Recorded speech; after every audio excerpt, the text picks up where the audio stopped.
আমার বাপ যেদিন মারা যায়, বাপের মৃতদেহ সামনে ধুয়ে শোকলিক আমি কষ্ণ।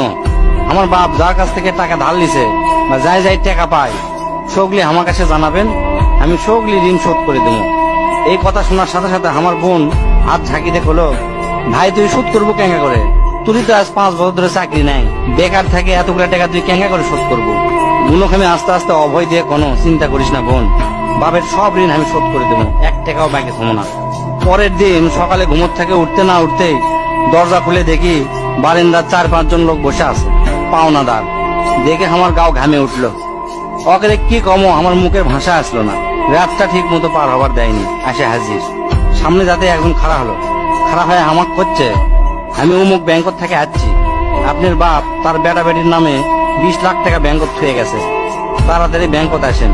বাদ বাকি 4-5 জন যারা আছে তারা শোকলি করছে, আমাকে সমিতিতে আপনার বাপ 20 টাকা করে জমা করেছিল, আরেকজন করছে 50 টাকা করে জমা করেছিল, আরেকজন করছে 100 টাকা করে জমা করেছিল। এলে টাকা নেওয়ার জন্য আমাকে সমিতি অফিসে আসেন। পরে সব হিসাব করে দেখি বাপ আমাকে জন্য প্রায় 37 লাখ টাকা জমি হয়ে গেছে। টাকাগুলা হিসাব করতে করতে আমার একদিন রাতের কথা মনে পড়ে গেল। ওই রাতে আমি আমার বাপক কষ্ণ, আপনি ক্যাঙ্কা বাপ, আমাকে ভবিষ্যতে আপনি কোন চিন্তা আছে? আপনি লাগাতে বাপ আমাকে দরকার নাই, কোনো টাকা পয়সাই দেন না আমাকেও, আমরা চলমো ক্যাঙ্কা করে। বাপ তখন মুস্তি হাসে কষলো, আমি আমার সাধ্য মতোই চেষ্টা করেছি, সময় হলে সব বুঝবার পারবো। সেই দিন ওই বাপের মুস্কি হাসে আমি বুঝবার পারিনি। সেই দিন রাত ঠিকই আছে, কিন্তু বাপটা আমার নাই। মাঝে মাঝে রাতের বেলা আকাশের দিকে তাকে কই, বাবা আজ পর্যন্ত তোমাকে বুঝতে পারলাম না, তোমার উপর খালি রাগই করে গেছি, কিন্তু তোমাকে জোরে ধরে কোনোদিন আই লাভ ইউ করতে পারলাম না।